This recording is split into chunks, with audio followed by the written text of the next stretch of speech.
চলে আসলাম গ্রামে। এটা হলো আমাদের গ্রামের বাড়ি। তো আজকে ছোট ছোট বাচ্চাদেরকে যে অনেক খুশি, কারণ তাদের আজকে ঈদের আনন্দটাই অন্যরকম। কি রে, কি কিনছো সেটা? হ্যাঁ,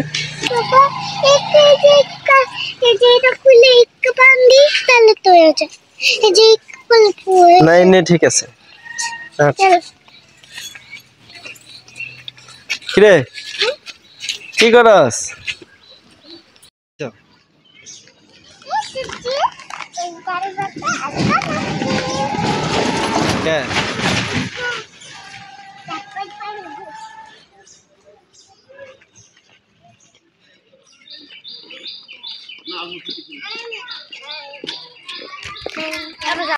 তো আসলে অনেক দিন পান্তা ভাত খাই না, তো আজ জন্য ঈদের পরের দিন তো পান্তা ভাত খাওয়ার জন্য অনেক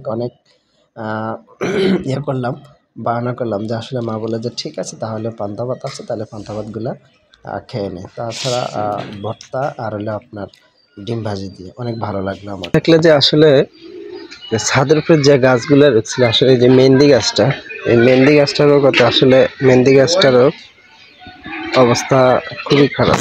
পানি না থাকার কারণে গাছটা মরে যাচ্ছে, একবারে গাছটা মরে যাচ্ছে। এখানে একটা গাছ ছিল, এই যে গাছটা মরে গেছে। বাড়িতে শুধু একমাত্র না থাকার কারণে যে একটা আম গাছ, এই আম গাছটা মরে গেছে। এই যে আর অনেক গাছ ছিল এখানে, এই গাছগুলো আসলে সব মরে গেছে।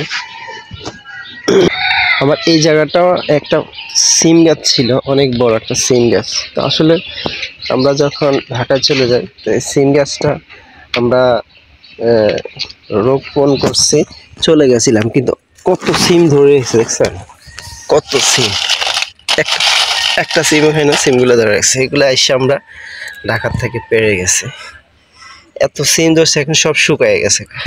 এদিকে সিমের বিচ্ছি সবগুলা খুলে আলেছে, আরো খুলছে, কতটি রয়ে গেছে গান। এই যে সিমের বিচ্ছিগুলো, কত সুন্দর সিমের বিচ্ছি, এত সুন্দর সুন্দর সিমের বিচ্ছিগুলো ধরে রেখেছে।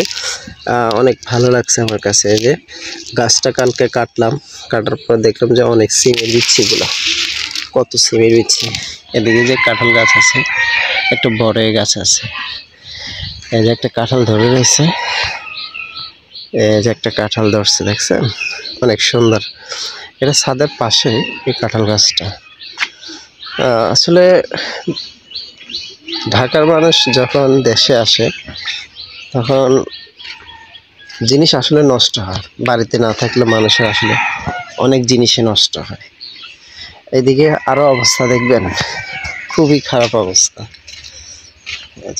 ছাদের নিচে কত অবস্থা খারাপ, আর এই গাছগুলোর কি অবস্থা,